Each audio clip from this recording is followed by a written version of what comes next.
네, 오늘 본문 창세기 34장 내용은 대단히 충격적인 내용들이 나오죠.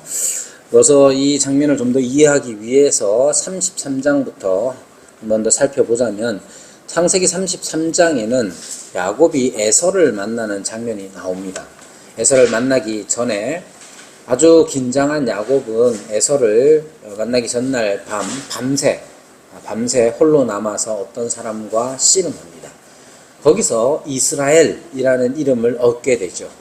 그리고 이 이스라엘이라는 이름 자체에 대해서 네가 하나님과 및 사람들과 겨루어 이겼습니다 하는 뜻으로 성경이 번역하고 있습니다. 그런데 이제 어떤 학자들은 정확한 번역이 하나님과 더불어 힘을 얻어 강하게 된 자라고 해석하기도 합니다. 왜냐하면 이스라엘이라는 이 단어 안에 사라르라는 이 단어가 들어가 있는데, 이 사라르라는 단어의 의미 자체가 통치하다 이런 의미가 있거든요. 또 사라 하는 그러니까 사라르가 포함됐다고 해석하기도 하고 사라라는 단어가 들어가 있다고 해석하기도 하는데, 이 사라라는 단어 자체는 다투다, 힘을 가지다 하는 뜻입니다. 그래서 이제 종합해서 해석을 어떻게 하느냐면, 이스라엘이라는 이 단어의 뜻은 하나님이 통치하신다, 하나님이 투쟁하신다 하는 의미로 해석된다는 거죠.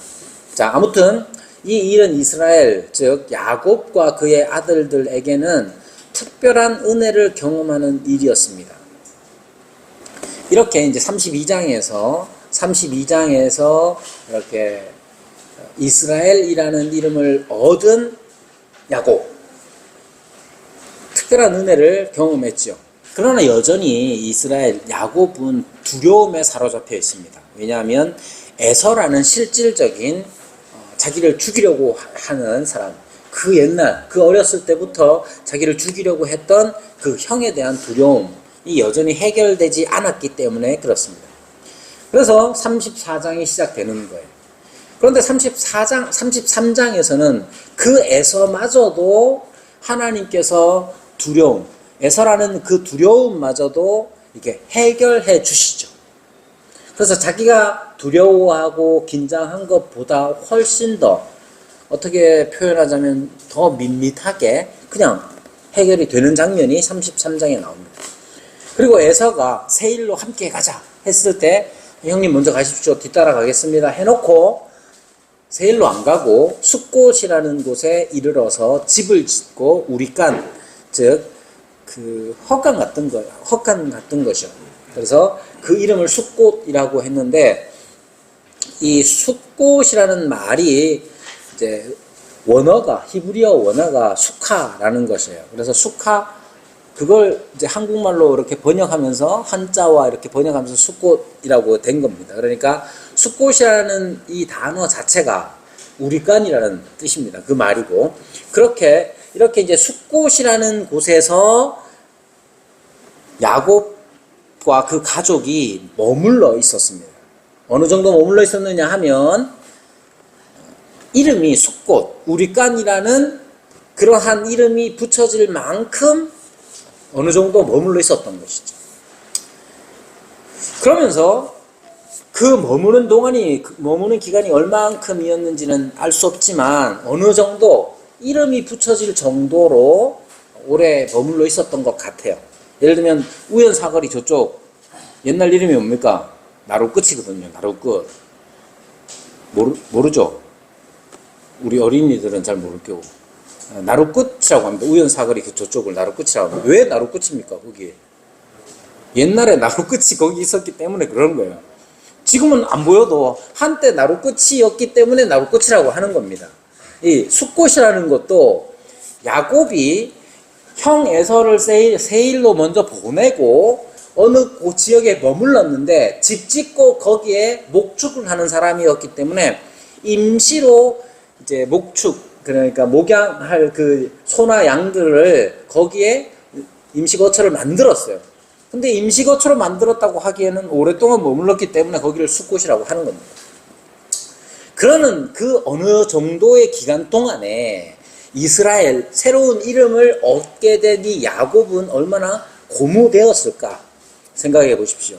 그는 자기 외삼촌 바단 아람에서 자기 외삼촌 밑에서 막 여러 고생을 오랫동안 하고 돌아오는 길이었지만 에서에 의해서도 두려워 떨었고, 그러나 하나님께서는 그 모든 어려움들을 이겨내도록 하신 거예요. 그들은 야곱이 고생했던 바단 아람에서 이제 가나안 땅으로 다시 돌아왔고, 모든 두려움이 제거된 것처럼 보이는 곧 성읍 세겜 성읍에 이르게 됩니다. 그리고 세겜에서 그들은 그곳에서 장막을 치고 거기에 제단을 쌓았습니다. 그러니까 제단을 쌓았다는 건 하나님을 향하여서 참 기념할 만한 것이다 라고 이해했던 거예요. 그래서 33장 18절에 보면 그 제단의 이름을 엘렐로헤 이스라엘, 이 말의 뜻은 뭐냐면 이스라엘의 전능하신 하나님이라는 뜻이에요. 그러니까 지금 바단 아람에서 오랫동안 고생을 하고 수고와 고생을 한 다음에 돌아오는 길에 그가 경험했던 그 두려움, 하지만 하나님께서는 그 두려움 속에서 그 이스라엘을 통치하시고 보호해 주신 것이죠. 그래서 세겜이라는 땅에서, 좋은 땅에서 하나님께 감사의 제사를 드려서 그 제단의 이름을 엘렐로헤 이스라엘, 이스라엘의 전능하신 하나님이라는 뜻으로 짓게 된 것이죠. 그곳 바로 엘렐로헤 이스라엘이라는 이름이 붙여진 그 세겜 땅, 그곳에서 일어난 일이 바로 오늘의 일입니다. 34장 1절로 가시면 레아가 야곱에게 낳은 딸 디나가 그 땅의 딸들을 보러 나갔더니, 이 땅이 어디냐면 바로 세겜 땅이었습니다. 세겜 땅이었고, 세겜은 하몰의 아들의 이름인데 왜 세겜 땅이라고 불리냐 하면 대단히 유명했기 때문에 그렇습니다. 그곳에서 실질적인 지배자요 또 왕과 같은 존재였기 때문에 그 땅을 세겜의 땅, 세겜이라고 불렀던 것이죠. 그런데 어떤 일을 경험하느냐 하면 결코 딸 가진 아빠는 상상하기도 싫은 일을 겪게 되죠.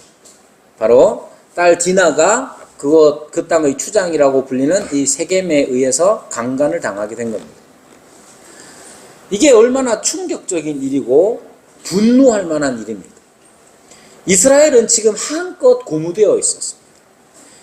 하나님, 성경의 번역에 의하면 하나님과 사람들을 이긴 자라는 의미, 또는 하나님이 통치하신다 하는 의미를 가진 그런 이름을 받은 상황이었고, 그것이 너무나 감사해서 이스라엘의 전능하신 하나님이라는 이름을 붙인 제단을 만들었단 말이에요. 그만큼 한껏 고무되어 있는, 신앙적으로나 어떤 면에 있어서든지 고무되어 있는 이 상황에서 야곱의 딸이 강간당하는 큰 어려움을 겪게 된 것이죠. 이건 이스라엘에게는 큰 아픔이요 큰 충격이었습니다. 그래서 7절에 보면 모두가 근심하고 심히 노했다라고 기록해 놓고 있습니다. 그러니까 이런 일들은 겪고 싶지 않은 일이고 일어나서는 안 되는 죄악이었던 것이죠. 이런 죄악이 일어났습니다.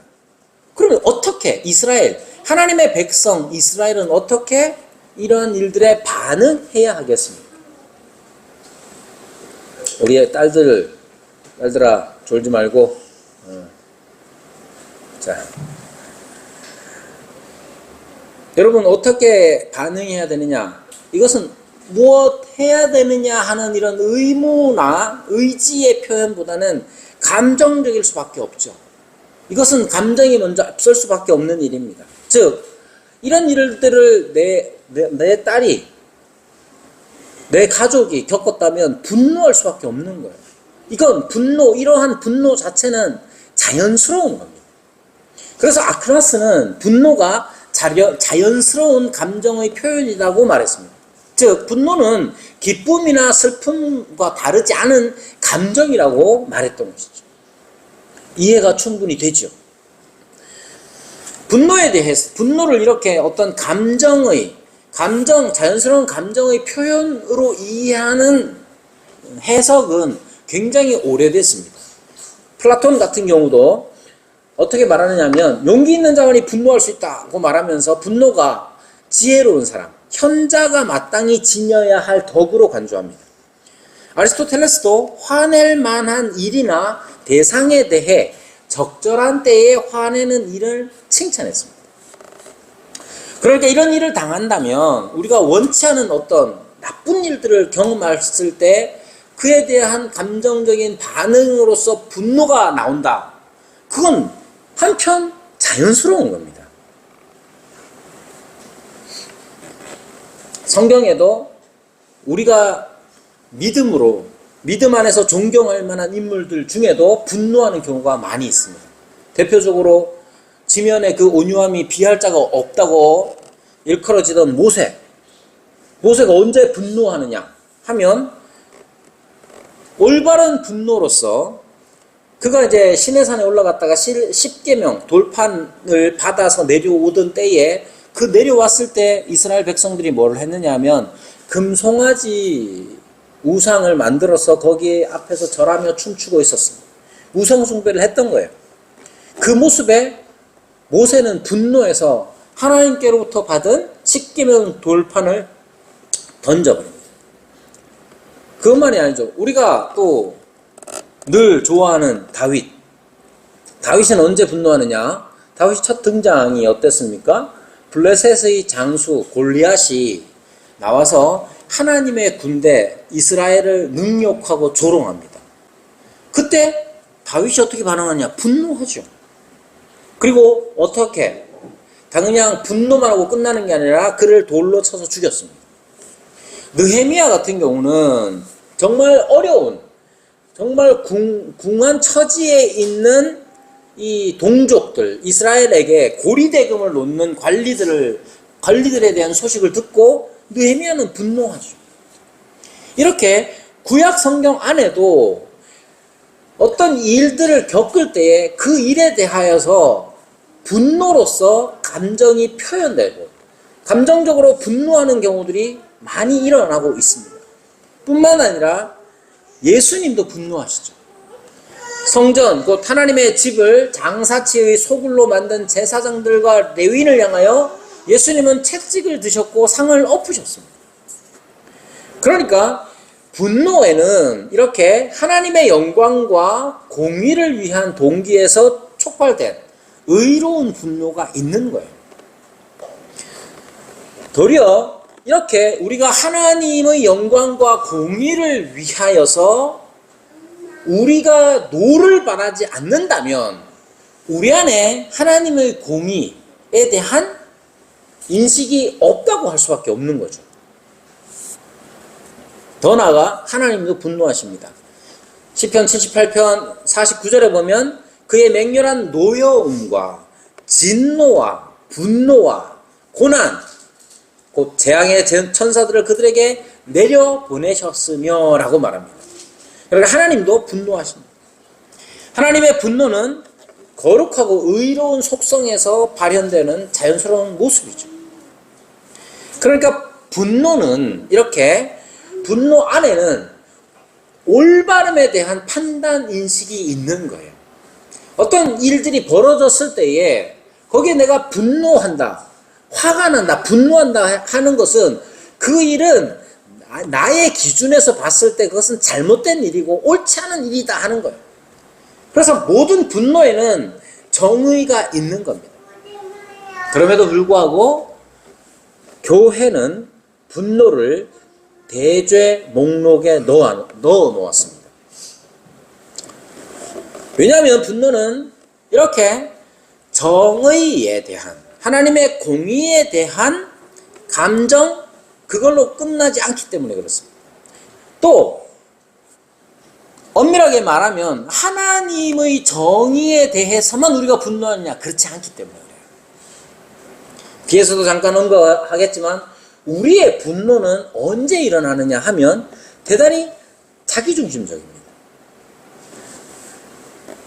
그리고 이 분노가 감정으로 끝나는 게 아니라 감정을 넘어서 의지와 결합합니다. 그래서 대단히 위험해지게 되는 것이죠. 여러분, 분노해야 할 대상에게 마땅한 몫으로 갚아주는 정의의 수준을 유지하는 게 쉽지 않아요. 눈에는 눈, 이에는 이. 여러분, 누군가가 여러분의 눈을 상하게 했다. 그럼 너도 눈 하나 어떻게 해보자. 그걸로 끝나는 경우가 잘 없단 말입니다.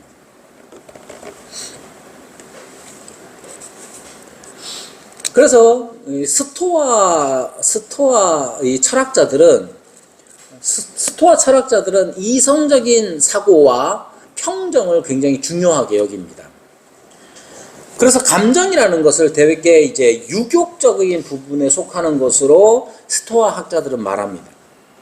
그래서 감정을 철저하게 이성으로 통제해야 한다고 가르치는데, 스토아 철학자 중에 제일 유명한 사람 중에 하나가 세네카인데, 세네카는 감정이 이성에 따른 합리적인 판단을 방해한다고 가르칩니다. 즉, 화를 내는 사람은 이성에 이미 등을 돌린 사람이다, 이렇게 말하는 것이죠. 즉, 분노라는 것도 감정적인 표현이기 때문에 그것을 이성적으로 억누르고 그것을 이성적으로 이렇게 합리적인 판단을 방해하는 것이기 때문에 그건 나쁜 거다, 아예 이렇게 말한다는 거예요. 제일 처음에 말씀드렸던 이 사막 교부, 사막에서 수도했던 이 에바그리우스는 이러한 영향을 받아가지고 분노를 영혼을 어둡게 만드는 가장 극렬한 감정이라고 했습니다. 그래서 사탄이 기도를 방해하기 위해서 촉발하는 감정이라고 가르칩니다. 이 에바그리우스가 그렇게 가르칩니다. 그래서 신자의 가장 강력한 적이 바로 분노다. 왜? 기도를 못하게 만들기 때문에 그렇다. 여러분, 분노에 차면 기도합니까? 안 합니까? 분노를 바라는 기도를 할 때도 있죠. 분노에 사로잡히면 통제가 어려워집니다. 우리 딸들 계속 자고 있으면 내가 분노하게 되고 통제가 어려워진다잉. 자지 마라잉. 자, 분노에 사로잡히면 통제가 어려워집니다. 이 통제가 어려워진다는 건 어떤 거냐면 자신의 분노를 정당화시킨단 말이에요. 어떻게 정당화시키느냐? 내가 지금 분노하는 건 정의로운 거야 라고 여긴단 말이에요. 이때 잘 생각해 보시면 내가 막 어떤 일을 겪었어요. 내가 화가 막 나요. 화가 나면 이성이 마비되는 게 아니라 도리어 이성이 내 화나는 나의 분노의 이성을 활용합니다. 자기 분노의 정당성을 계속 찾아내는 거예요. 이렇게 이성의 합리화를 맞췄기 때문에 분노는 더 돌진합니다. 상대를 적으로 만들 뿐 아니라 더 나아가 악마화를 하고, 이렇게 악마화를 시켜버리면 어떤 은혜의 개입도 허락하지 않게 만드는다, 이 말입니다.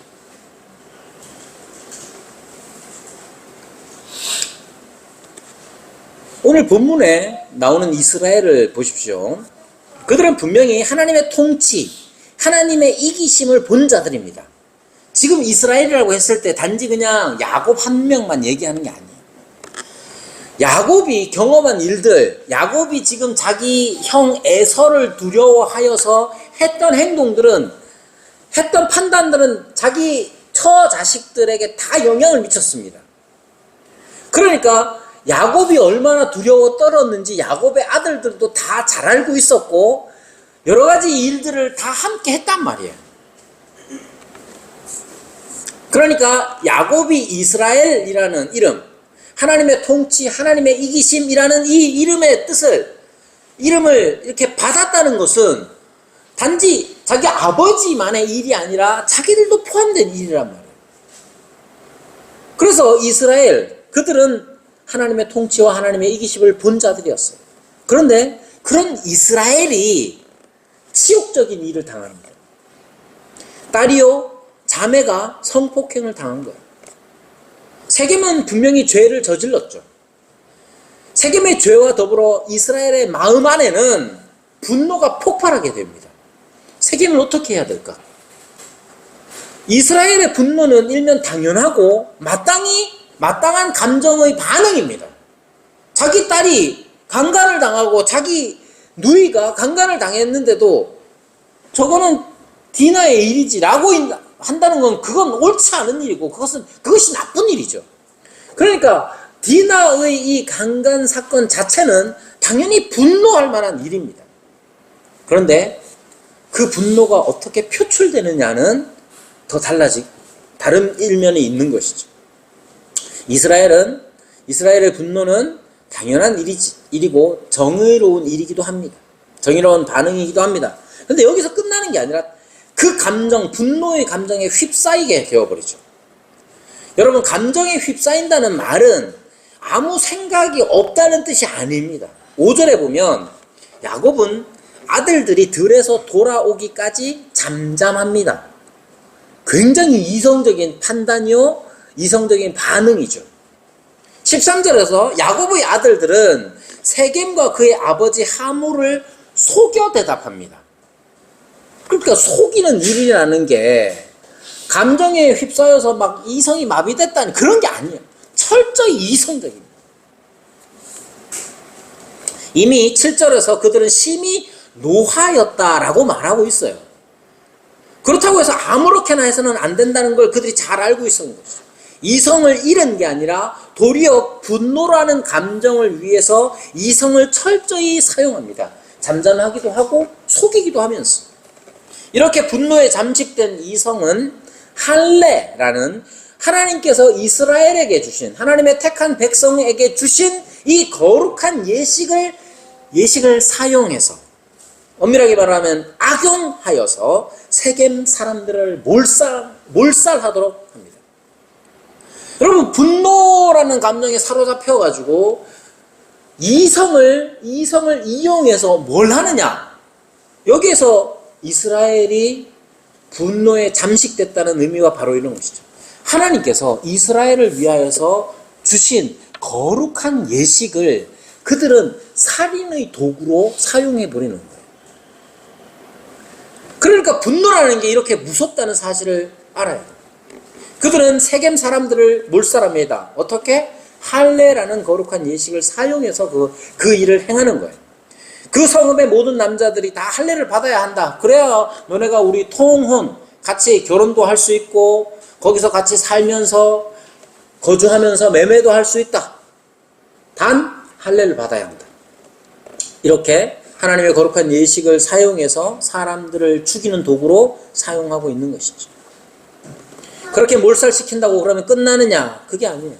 30절에 보면 야곱이 그 일을 주도한, 즉 그 일을 주도한 시므온과 레위에게 하는 말이 이것입니다. 너희가 내게 화를 끼쳐 나로 하여금 이 땅의 주민 곧 가나안 족속과 브리스 족속에게 악취를 내게 하려도다. 나는 수가 적은즉 그들이 모여 나를 치고 나를 죽이리니 그러면 나와 내 집이 멸망하리라. 그러니까 분노 자체가 어떤 일들을 잘 해결시키느냐, 그게 아니에요. 도리어 이제까지 이스라엘이라는 이름을 얻어서 신앙적으로 고무되어서 엘렐로의 이스라엘이 전능하신 하나님이라는 이름까지 제단에 붙일 만큼 신앙적으로 고무되어 있었어요. 그 전능하신 하나님이 자기를 공포, 두려움에서 건져내신 하나님이라는 사실을 그가 분명히 고백함에도 그 고백마저도, 그 믿음마저도 흔들어 놓는 거예요. 어떻게 합니까? 지금 30절에서 말하는 것대로 나는 수가 적은즉 그들이 모여 나를 치고 나를 죽이리니, 하나님께서 이기신다. 하나님이 통치하시고 하나님이 투쟁하시고 하나님이 이기신다는 이름을 얻은 자가 이렇게 두려움에 떨게 만드는 거예요. 그래서 분노는 모든 것을 불살라버립니다. 여기에 모든 것을 불사른다는 것은 악도 불사르는 것처럼 보이지만 결국 자기 자신도 불살라버립니다. 이스라엘, 즉 야곱이 수십 년 동안 쌓아왔고 경험하고 최종적으로 맛본 하나님에 대한 이 신앙마저도 분노에 의해서 불살라져 버리는 것이죠. 분노에 사로잡혀서 나름의 정의를 행한다고 해서 모든 게 끝나는 게 아닙니다. 또 다른 두려움이 찾아옵니다. 또 다른 두려움이 찾아오는 것으로 끝나는 게 아니라 또 다른 두려움을 이겨낼 믿음조차도 불살라 버리는 게 분노라는 사실을 잊으면 안 됩니다. 여러분, 분노는 그래서 양면적입니다. 긍정적인 면도 있고 부정적인 면도 있는 거예요. 앞서 말씀드린 대로 분노라는 것이 지젝의 표현대로, 지젝이라는 유명한 현대 사상가는 그렇게 말하죠. 분노하라 그렇게 말합니다. 왜? 이 분노 자체가 현실에서 경험하는 부정한 것과 이 모든 것들을 바꿀 수 있기 때문에 그렇습니다. 분노는 역사 발전과 사회 정의 구현의 긍정적인 힘으로 작용해 왔습니다. 만약에 마틴 루터 킹 주니어 목사님이 인종, 흑인 차별이라는 것에 분노하지 않았다면 어떻게 됐겠습니까?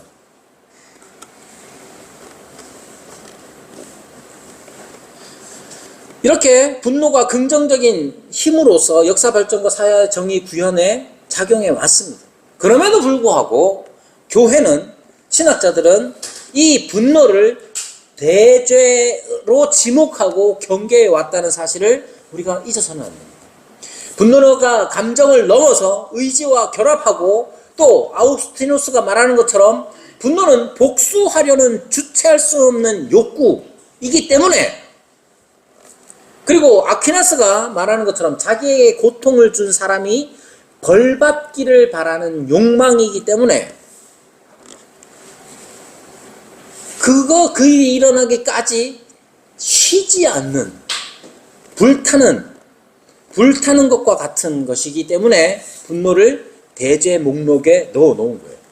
분노는 자신을 공격한 상대에게 해를 가하겠다는 의지를 수반하기 때문에 이성의 동의와 의지의 승인을 받아서 행하는 것입니다.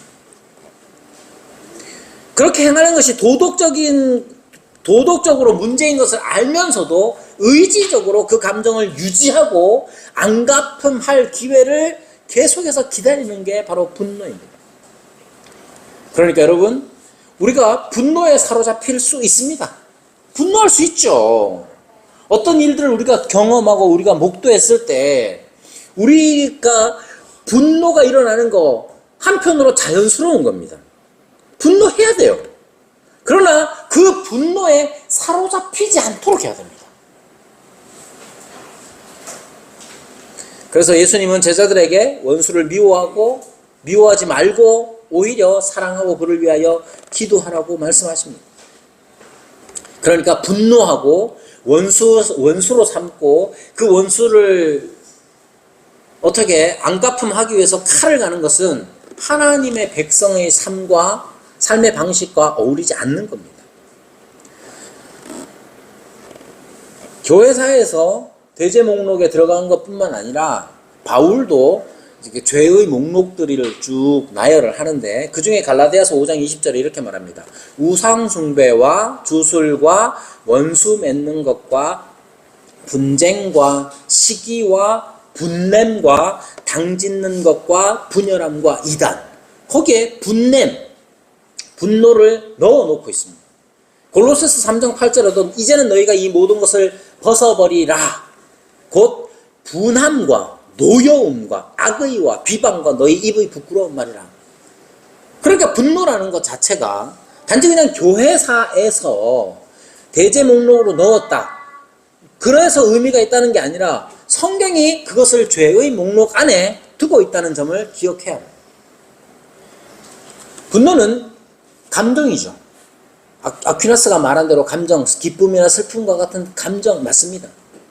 이 감정이라는 것은 각 사람마다 다 다르게 드러나기 마련입니다. 분노도 마찬가지죠. 어떤 사람은 반응이 엄청 빠른 사람이 있습니다.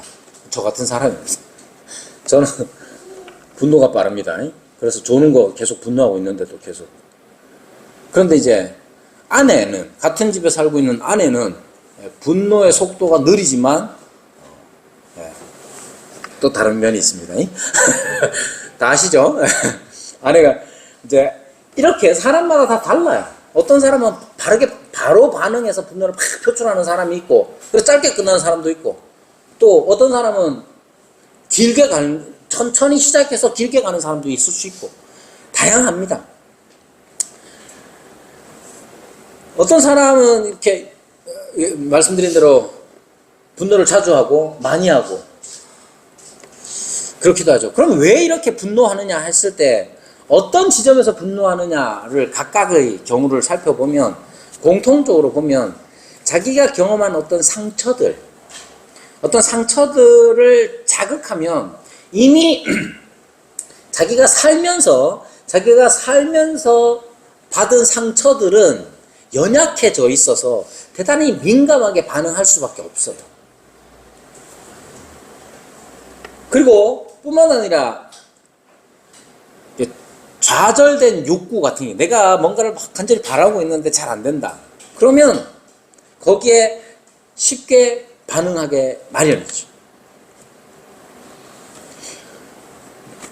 제가 이런 말씀 조심스럽습니다만은, 여러분, 제가 우리 이제 교회를 이제 17년째 개척해서 섬기고 있는데, 이 좌절된 욕구라는 게 목사라면, 특히 개척한 목사라면, 그것도 30대 후반에 40 되기 전에 개척을 하려면 보통 자뻑이 없으면 잘 안 됩니다. 나 이 정도 하면 설교도 좀 하고 이 정도 스스로의 자신감이 있어야 되는데, 그렇게 시작을 하면서 내가 시작한 이 교회가 숫자적으로도 더 부흥하고 이렇게 성장하기를 바라는 욕구가 당연히 있죠. 근데 17년째 그 욕구가 좌절되고 있어요.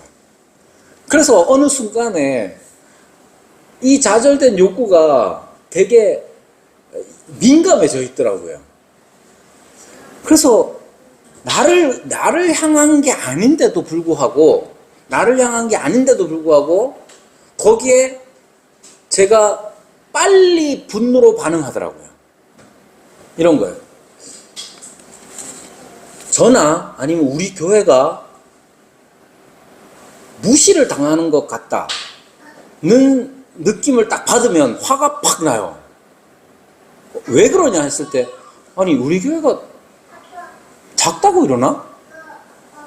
결코 그걸 의도하지 한 것 같지 않은데도 결코 그게 아닌데도, 아니 우리 교회가 대형 교회였으면 이러겠어? 저 사람이 우리 교회가 한 300명만 돼도 저렇게 말할까? 이렇게 반응하더라고요. 그러니까 여러분, 우리가 분노할 때 분노의 원인이 뭐냐 했을 때, 내가 그동안 살아오면서 받은 상처들, 그게 한 번 더 탁 자극이 오면 분노가 팍 튀어오릅니다. 내가 늘상 바랬지만 늘상 좌절된 욕구라는 게 있단 말이죠. 더 나아가서 교만, 이 모든 것들을 한마디로 하면 자기중심적인 생각들, 자기중심성이 분노의 원인, 우리가 말하는 부정적인 의미의 분노의 원인이 되는 겁니다. 그러니까 여러분, 우리가 화가 팍 날 때 이게 왜 내가 화를 내야 하는지 살펴야 돼요. 그래서 이게 나의 상처나 좌절된 욕구나 나의 교만이나 아니면 내 중심적인 나라는 아상 때문에 생겨나는 분노인지 아닌지 확인을 해야 합니다. 그리고 그러한 분노는, 이 부정적 의미의 분노는 결코 하나님의 의를 만들어내지 못합니다. 그래서 분노의 감정이 솟구칠 때 성경이 뭐라고 말하느냐? 인내하고 화를 더디 내라고 가르칩니다. 즉시 노를 바라는 사람은 어리석은 사람이라고 잠언 14장 17절에서 말하고 있죠. 분노는 하나님의 뜻을 거스리는 겁니다. 분노는 분노 앞에서 하나님의 의는 결코 들어설 자리가 없습니다. 그래서 여러분, 우리가 화가 날 때, 분노가 일어날 때, 내가 지키고자 하는 게 무엇인지 살펴야 합니다. 화를 더디내라, 인내하라는 말은 그냥 꾹 참으라는 게 아니에요. 여러분, 꾹 참으면 언제까지 참겠어요? 분노는 폭발하기 마련입니다. 누구는, 어떤 사람은 금방 팍 폭발하고, 어떤 사람은 그걸 꾹꾹 참다가 그냥 한꺼번에 쏟아내기도 하고, 분노를 안 하는 사람은 없어요. 분노는 자연스러운 감정 중에 일부예요. 감정 중에 하나예요. 그러나 여러분, 분노가 하나님의 의를 이루지 못하고, 분노가 일어날 때에 화를 더디내라는 이 성경의 가르침, 더디내려고 애써야 합니다. 그러나 더디낸다고 해서 그냥 무조건 꾹 참으라는 게 아니라, 분노가 일어날 때에 내가 지금 지키고자 하는 게 무엇인가? 에바그리우스가, 그 사막의 교부 에바그리우스가 그렇게 말합니다. 당신의 분노는 무엇을 지키고 있는가? 그렇게 묻습니다. 화가 날 때 화를 더디내야 됩니다. 더디내면서 그냥 좀 이따 내야지 하는 게 아니라, 더디낸다는 건 내가 지금 지키고자 하는 게 뭔가? 내 상처가 드러나지 않기 위함인가? 아니면 이 좌절된 욕구가 지금 드러나지 않기 위함인가? 나를 지키기 위해서 분노하고 있는 거 아닌가? 돌아봐야 된단 말이에요. 예수님이 분노하시죠. 마가복음 3장 1절에서 6절에 보면 한편 손 마른 자가 등장을 합니다.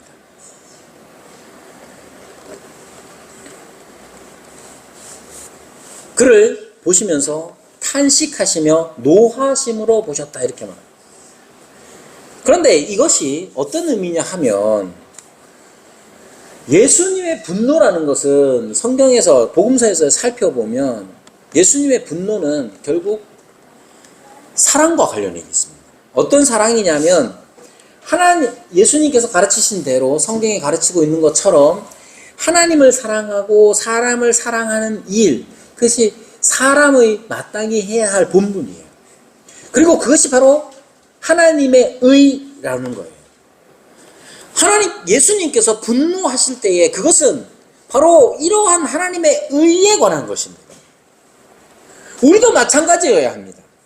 우리도 분노하는 때에 나 자신의 여러 가지 모자란 점 때문에 내 자존심이 긁히고, 내 상처가 드러나고, 그동안 내가 바라던 바들이 계속해서 좌절되었는데, 그것이 내게 준 이 쓴 뿌리 때문에 막 분노가 일어날 수 있죠. 그때 우리는 분노를 다스릴 수 있어야 됩니다. 분노를 어떻게 다스려야 되느냐 하면, 나의 분노를 좀 더 객관화시킬 필요가 있습니다. 당장에 화내고 치우지 말고, 화를 냈다 하더라도 내가 왜 화가 났을까? 돌이켜봐야 해요. 그래서 그것이 정말로 하나님의 의, 하나님을 사랑하고 사람을 사랑하는 일, 그 일이 자꾸 어그러지고 그것을 방해하는 세력, 그 세력 때문에 내가 화가 났는지, 아니면 내 선의, 내 의도, 내 계획, 나를 무시해서 내가 화가 났는지 돌아봐야 합니다. 오늘 창세기 34장에 나오는 이 이스라엘의 분노는 하나님의 통치, 하나님의 이기심을 믿지 못하는, 자기가 하나님의 자리에 앉아서 자기가 하나님의 심판을 행하는 그러한 죄를 범하는 거였습니다. 우리도 그럴 때가 많습니다. 우리가 경험하면서 살아가면서 경험하는 우리가 만나는 사람들에게서 우리는 자주자주 하나님의 자리에 앉습니다. 그래서 아니 사람이 어떻게 그럴 수가 있어? 저런 사람은 반드시 하나님의 벌을 받아야 돼. 그걸로 끝나는 게 아니에요. 그래서 자기가 뒤에 돌아서서 그 사람의 평판에 대하여서 말합니다. 그 사람은 좀 안 될 것 같더라. 그렇게 말로 시작해서 우리가 할 수 있는 모든 안갚음을 다 하는 것이죠. 여기 있는 대부분의 분들은, 모든 분들은 제가 볼 때 실제로 해를 가하는 일들은 안 할 것 같아요. 그러나 돌아서서 그 사람에 대해서 말로 험담하며 말로 비판하고 말로 판단하는 그러한 일을 행하게 하시죠. 그 일이 그러면 작은 일이냐? 모든 일은 그 말에서부터 시작됩니다. 그러니까 여러분, 오늘 분노라는 것이 우리 가운데서 일어날 때에 그것이 정말로 하나님의 의에 관한 것인지, 이것이 진짜 객관적으로 봤을 때 하나님을 사랑하고 이웃을 사랑하는 이 하나님의 의의 관점에서 봤을 때에 그것은 옳지 않은 일이다 하면 우리는 분노해야 합니다.